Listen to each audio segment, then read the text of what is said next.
Rain struck the city like cold needles against glass, and inside one of the most luxurious restaurants downtown, a moment unfolded that would change 3 lives forever.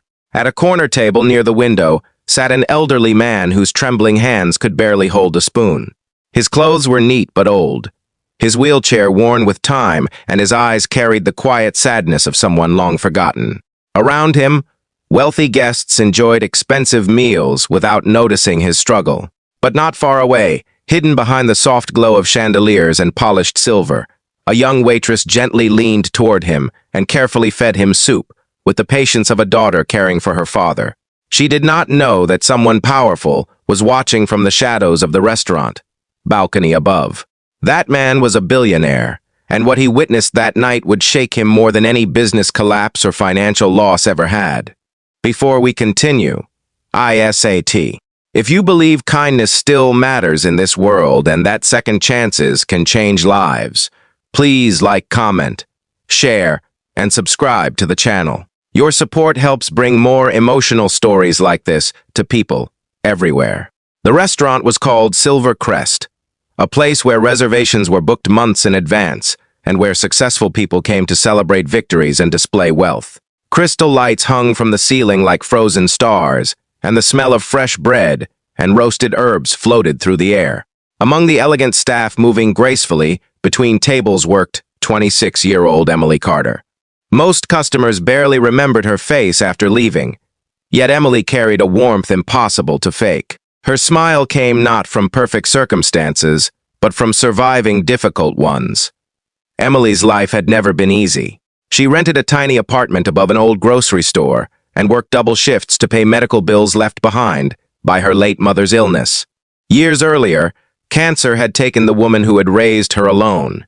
The debt remained, along with memories Emily carried silently every day. She had once dreamed of attending nursing school, but survival demanded sacrifice. So she served meals, cleaned tables, and smiled through exhaustion. What few people knew was why Emily treated elderly customers with unusual tenderness. Before her mother died, illness had left her weak and dependent. Emily had spent months feeding her, changing blankets, and sitting beside hospital beds, listening to fading breaths. That experience taught her something deeper than professionalism. She learned that dignity becomes fragile when a body no longer obeys the soul inside it. That evening, Silver Crest was unusually crowded because the city's business elite had gathered for a charity gala hosted by Billionaire investor Jonathan Reed. Jonathan Reed was a name that dominated magazines and headlines. At 48, he owned hotels, technology firms, and luxury properties across several countries. People admired his intelligence and feared his ruthlessness. He was known for building fortunes and ending partnerships without emotion. But beneath the polished image existed a man carrying wounds invisible to the world. Jonathan rarely attended social events personally anymore. His mother had died years ago, and since then, business had become his shield against loneliness. Yet his deepest pain involved his father, Henry Reed. Henry had once been a respected history professor, known for his sharp mind and gentle character. A severe stroke 5 years earlier changed everything. The stroke damaged his mobility and speech, leaving him dependent on constant assistance. Jonathan hired professional caregivers and placed his father in one of the finest rehabilitation centers money could buy. He visited occasionally, convincing himself he was doing the responsible thing. But somewhere along the way, responsibility replaced closeness. Jonathan told himself he was too busy. He told himself professionals knew best. He told himself his father was comfortable. The truth was harder to face. He had grown uncomfortable witnessing weakness because it reminded him of helplessness he never learned to handle. That night, Jonathan stood on the restaurant's upper balcony, speaking with investors, while the charity gala unfolded below. He barely noticed guests or speeches.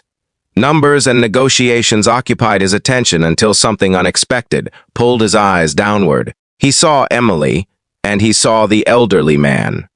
The man sat alone near the window, struggling to lift a spoon. Soup dripped onto his shaking hands, while nearby diners glanced away with uncomfortable impatience. Some appeared irritated by the scene. A few whispered complaints. Emily approached. Instead of embarrassment or hurry, she crouched beside him with quiet respect. She placed a napkin gently beneath his chin and slowly helped him eat. Jonathan watched with detached curiosity at first. Then, something disturbed him. The elderly man looked strangely familiar. He moved closer to the railing. The man's face came into view beneath the restaurant lights. Jonathan froze. His heartbeat stumbled. The wheelchair, the silver hair, the tired eyes. It was Henry, his father. For a moment, the sounds of the gala vanished beneath roaring disbelief. Jonathan had not arranged this dinner. His father should have been at the rehabilitation center across town. Shock quickly turned into anger. He stormed downstairs, his expensive shoes striking marble floors with sharp force. Managers hurried aside, sensing danger in his expression.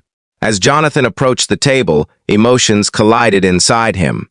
Embarrassment burned first. How had his disabled father ended up alone in a public restaurant? Why was a waitress feeding him? Had the care facility failed him? Emily looked up, startled by the imposing man standing before her. Jonathan's face hardened.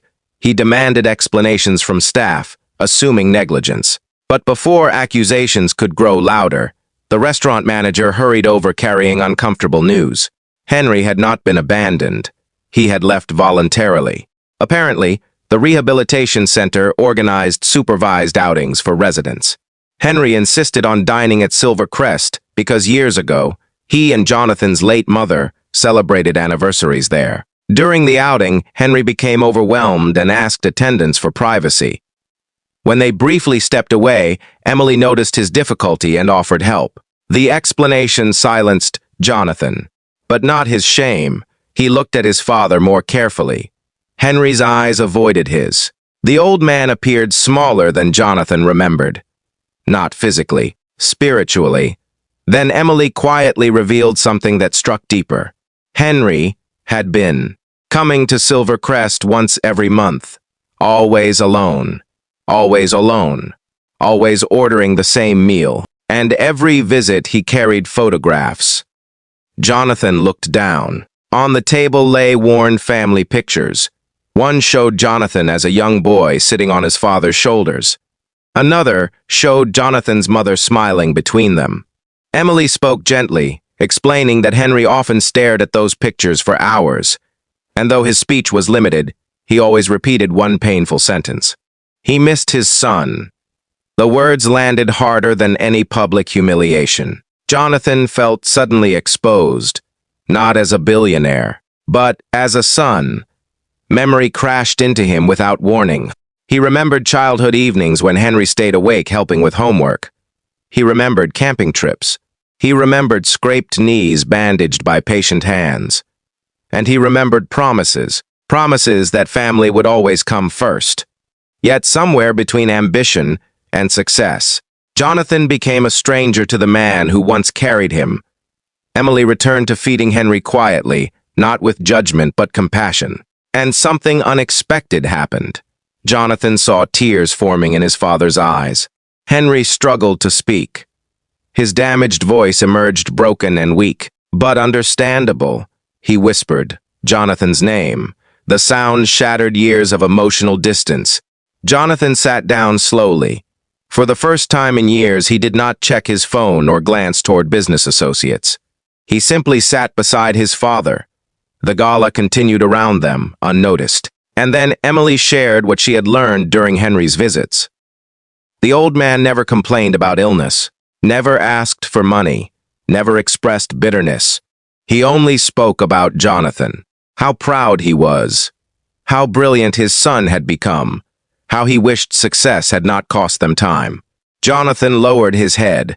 No investor had ever made him feel so small. The evening grew quieter.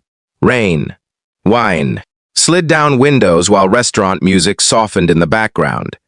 Jonathan finally asked why Henry never told him. He felt lonely. The answer came through fragile speech and trembling effort. Because fathers sometimes protect their children from pain, even when they are the ones hurting. Those words cut deeper than blame ever could. Jonathan realized he had mistaken financial support for love.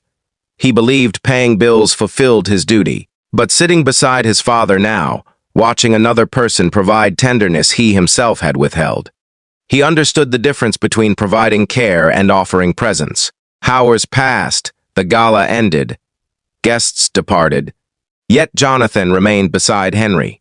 Emily stayed beyond her shift without complaint. Eventually, Jonathan learned another truth. Emily herself faced eviction. Rising rent and unpaid medical debt threatened the little stability she had left. She worked exhausting hours and often skipped meals to save money. She never mentioned this to customers. The manager revealed it quietly while closing registers. Jonathan listened carefully, and for the first time that night, he saw not merely a waitress but a young woman surviving hardship while still choosing compassion. No cameras documented what happened next. No reporters knew. Jonathan requested a private conversation with Emily after ensuring Henry returned safely to his care team. He thanked her sincerely, not with rehearsed corporate politeness, but with visible emotion. He admitted something difficult. Seeing her feed his father forced him to confront guilt he had buried for years. Emily accepted the gratitude humbly. She explained she had done nothing extraordinary. She simply believed no one deserved to struggle alone. That sentence stayed with Jonathan long after she left. Days passed, then weeks. Fast. Emily assumed the encounter had ended, like thousands of customer interactions before it. She was wrong. One rainy morning, Silvercrest management summoned her unexpectedly. Fear tightened her chest. She worried she had made some mistake. Instead, she entered the office and found Jonathan Reed waiting. He carried documents and news she never imagined. Jonathan had visited her apartment, neighborhood anonymously. He learned about her financial struggles and confirmed her dream of studying nursing. Then he made an offer, not charity, opportunity. He established a scholarship fund covering her nursing education, living expenses, and debt relief. But that was not all. Jonathan had also made a personal decision. He moved his father out of institutional care and into a specially adapted home near his own residence. Not because the facility was inadequate, but because he finally understood what Henry truly needed. Family. Emily stood speechless. Tears filled her eyes. She tried, refusing. Overwhelmed by generosity, Jonathan gently explained. This was not repayment. It was transformation. Her kindness toward Henry had changed him. And changed people, he believed, should act differently. Before we reach the ending, here is a special request for everyone watching. Comment below with one word that describes this story. Kindness, family, or hope. We would love to read your thoughts. Months later, Emily began nursing school. Jonathan visited his father daily, and Henry changed too. His smile returned gradually. Therapy improved. Though disability remained, loneliness faded. One autumn afternoon, Jonathan brought Henry to Silvercrest again. This time, not alone. Emily, now wearing student nursing scrubs beneath her coat, joined them. The same window table waited, the same soup. But the feeling was different. No shame, no distance, only gratitude. Henry looked between them with gentle pride. Life had not erased pain. Emily still missed her. Mother, Jonathan still regretted lost years. Henry still carried physical limitations, but love had returned where absence once lived. And sometimes, that is the miracle people need most. If this story touched your heart, please like, comment, share, and subscribe to the channel. Your support helps keep stories of compassion and second chances alive, reminding the world that one small act of kindness can change lives forever. Because that rainy night, a billionaire believed he saw a waitress feeding a helpless stranger. What he truly saw was someone teaching him how to become a son again.